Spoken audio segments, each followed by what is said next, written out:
प्रेम से बोलिए श्री गणेश भगवान की जय। कार्तिक कृष्ण गणेश चतुर्थी व्रत कथा। दैत्यराज वृतासुर की कथा। पार्वती जी कहती हैं, हे भाग्यशाली लंबोदर, भाषणकर्ताओं में श्रेष्ठ कार्तिक कृष्ण चतुर्थी को किस नाम वाले गणेश जी की पूजा किस भांति करनी चाहिए। श्री कृष्ण जी ने कहा कि हे अपनी माता की बात सुनकर गणेश जी ने कहा कि कार्तिक कृष्ण चतुर्थी का नाम संकष्टा है। उस दिन पिंग नामक गणेश जी की पूजा करनी चाहिए। पूजन पूर्वोक्त रीति से करना उचित है। भोजन एक बार करना चाहिए। व्रत और पूजन के बाद ब्राह्मण भोजन कराकर स्वयं मौन होकर भोजन करना चाहिए।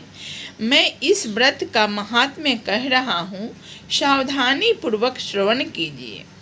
कार्तिक कृष्ण संकष्टा चतुर्थी को घी और उड़द मिलाकर हवन करना चाहिए। ऐसा करने से मनुष्य को सर्व सिद्धि प्राप्त होती है। गणेश जी ने कहा कि वृतासुर दैत्य ने त्रिभुवन को जीत करके संपूर्ण दैत्यों को परतंत्र कर दिया। उसने देवताओं को उसके लोकों से निकासित कर दिया। परिणाम स्वरूप देवता लोग दसों दिशाओं में भाग गए।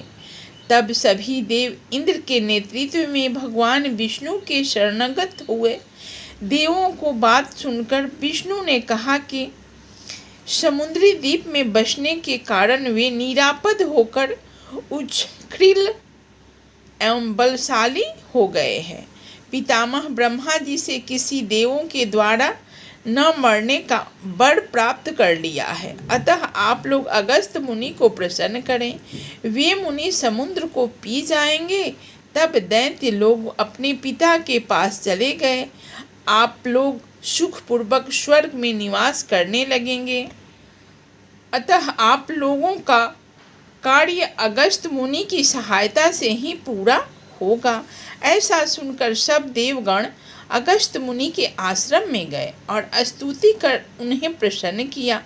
मुनि ने प्रसन्न होकर कहा कि हे देवताओं, डरने की कोई बात नहीं है। आप लोगों का मनोरथ निश्चय ही पूरा होगा।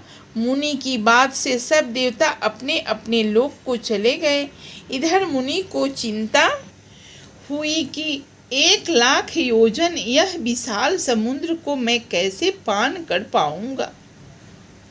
तब गणेश जी का स्मरण करके संकष्ट चतुर्थी के उत्तम व्रत को विधि पूर्वक संपन्न किया। 3 महीने तक व्रत करने के बाद उन पर गणेश जी प्रसन्न हुए। उसी व्रत के प्रभाव से अगस्त्य जी ने समुद्र को सहज ही पान करके सुखा डाला। यह उसी व्रत का प्रभाव था कि अर्जुन ने निवास कौच आदि दैत्यों को पराजित कर दिया। गणेश जी की इस बात से पार्वती जी अत्यंत प्रसन्न हुई कि मेरा पुत्र विश्वबंध और सर्व सिद्धियों का प्रदाता है। श्री कृष्ण जी कहते हैं कि हे महाराज युधिष्ठिर, आप भी चतुर्थी व्रत कीजिए। इसके करने से आप शीघ्र ही शत्रुओं का जीतकर अपना राज्य पा जाएंगे। श्री कृष्ण जी के आदेशानुसार युधिष्ठिर ने गणेश जी की व्रत किया।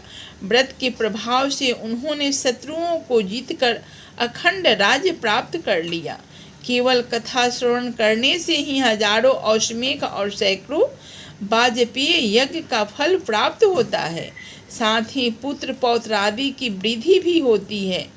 इस प्रकार कार्तिक कृष्ण गणेश चतुर्थी व्रत कथा समाप्त। प्रेम से बोलो श्री गणेश भगवान की जय। संकष्टी श्री गणेश भगवान की जय।